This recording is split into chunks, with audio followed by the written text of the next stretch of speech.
Do you ever feel like you don't belong? You're not alone. Today I'm going to share one of the hidden reasons you may be feeling like you don't belong and what you can do about it.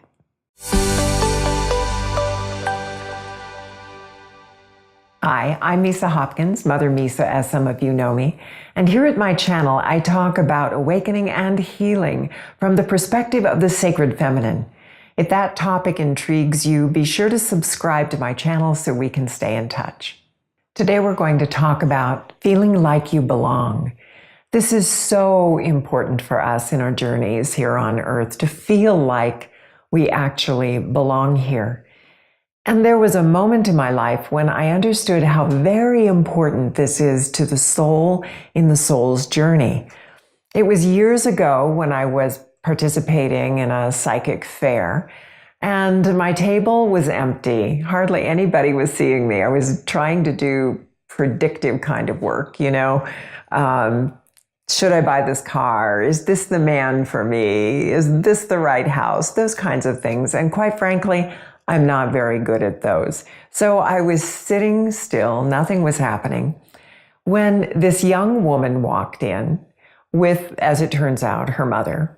And this young woman was dressed in leathers and studs and black hair. She was really, she really stood out at the psychic reading, right? We're all at the psychic fair, where these women were all in these flowy, gentle, soft clothes. And she walked all the way around the room. And then she came over and sat down with me. And I thought, oh my goodness, this is a very special young woman, and offered a little prayer in my heart that I would be right there for her, because I knew this was important to her. And I knew she probably felt as out of place as I did. So we were meeting in this very sacred moment.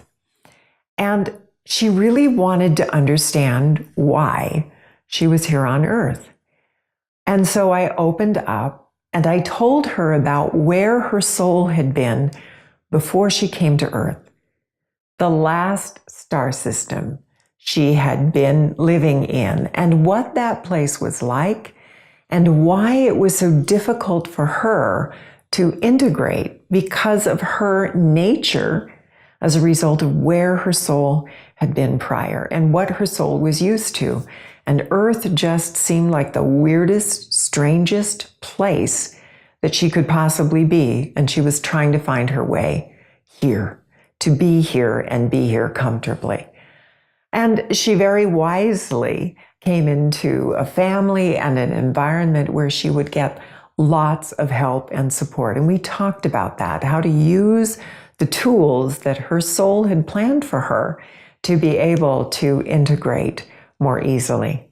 We also talked about what she had to give the Earth and the planet and the people here that resulted from her time in another place, and what she was here to learn, and how she could go about learning so that between what she had to give and what she was going to learn, she would feel more at ease here. And she left, you could see in her face, she left just feeling more at ease in her own skin.